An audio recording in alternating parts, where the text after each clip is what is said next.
Hello friends, நம்ம இப்போ என்ன செக் பண்ண போகிறோன்னா, ஒரு ஜென்ரேட்டர் பேசிக்காக எப்படி ஆன் பண்ணுறது, அதில் பேசிக்காக நம்ம என்னெல்லாம் பண்ணணும் அப்படிங்கிறது தான் இந்த வீடியோவில் பார்க்க போகிறோம். வாங்க நம்ம என்னென்னலாம் பார்க்கலாம். ஃபஸ்ட்டு நம்ம என்ன பார்க்க போகிறோன்னா, மெயினாக ஃபியூவல் எவ்வளோ இருக்குது ஜென்ரேட்டரில், அதை நம்ம ஃபஸ்ட்டு செக் பண்ணிக்கணும்.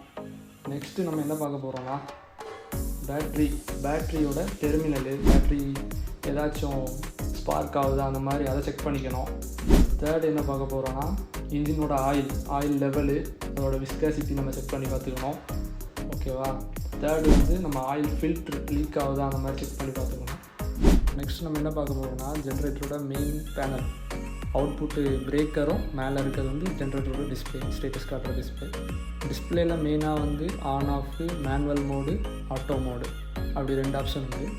இப்போ நம்ம ஜென்ரேட்டர் வந்து ஆட்டோவில் இருக்குது. ஆட்டோனா கரண்ட்டு போன உடனே ஆட்டோமேட்டிக்காக ஆன் ஆகிடும். இப்போ நம்ம வந்து என்ன பண்ண போகிறோம்னா, ஜென்ரேட்டரை மேனுவல் பண்ண போகிறோம். கை சிம்பிளாக வந்து ப்ரெஸ் பண்ணால் அதில் red colour light area manual ஆக்குறோம். மேனுவல் ஆக்கிக்கிட்டு இப்போ நம்ம என்ன போகிறோம்னா, ஜென்ரேட்டர் ஸ்டார்ட் பண்ண போகிறோம். அந்த க்ரீனை நீங்கள் ஒருக்கா ப்ரெஸ் பண்ணால் ஸ்டார்ட் ஆகிரும். ஆஃப் பண்ணணும்னா இப்போ நம்ம வந்து லாஸ்ட் உள்ள இதை வந்து ஒருக்கா ப்ரெஸ் பண்ணால் ஆஃப் ஆகும். நெக்ஸ்ட் என்ன பண்ண போகிறோம், லைவாக எப்படின்னு பாருங்கள் நீங்கள் ஒருக்கா. இப்போ நம்ம கதவை ஓப்பன் பண்ணிவிட்டு இப்போ ஆட்டோவில் இருக்குது, நம்ம இன்புட் பிரேக்கரை வந்து ஆஃப் பண்ணுறோம்.